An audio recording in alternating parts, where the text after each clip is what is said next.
खारजा policy पर कांग्रेस के साथ मामूल की समाअत थी। डोनाल्ड लू की गवाही ने मजमूई तौर पर पाकिस्तान से बाहमी ताल्लुकात पर तफसीलात फराहम की।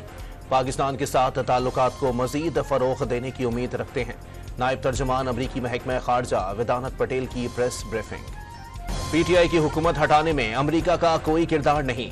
अमरीकी assistant secretary of state Donald लू ने साइफर से मुताल्लिक इमरान खान का बयान झूठ करार दे दिया। पाकिस्तान के इंतखाबी अमल में मुबैना मदाखलत की तहकीकात पर जोर।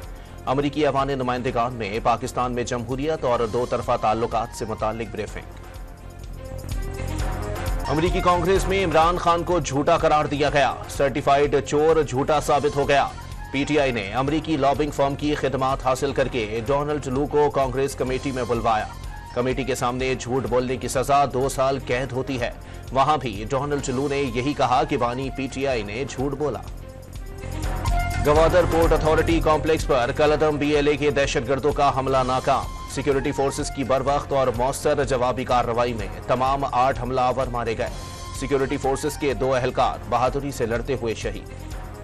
पीटीआई लॉन्ग मार्च के दौरान तशद्दुद की तहकीकात पर 1 करोड़ से जायद अखराजात। जुडिशल कमीशन पर उठने वाले अखराजात की तफसीलात पंजाब असेंबली में पेश। कराची के इलाके नॉर्थ नाज़िमाबाद में गाड़ी से लाश मिली। लाश की शनाख्त मुरसिल सिद्दीकी के नाम से हो गई। कॉल सेंटर पर काम करता था। और फीफा वर्ल्ड कप क्वालिफायर्स राउंड में आज पाकिस्तान और उर्दून मद्दे मुकाबिल होंगे। मैच दोपहर 2 बजे जिना स्टेडियम इस्लामाबाद में खेला जाएगा।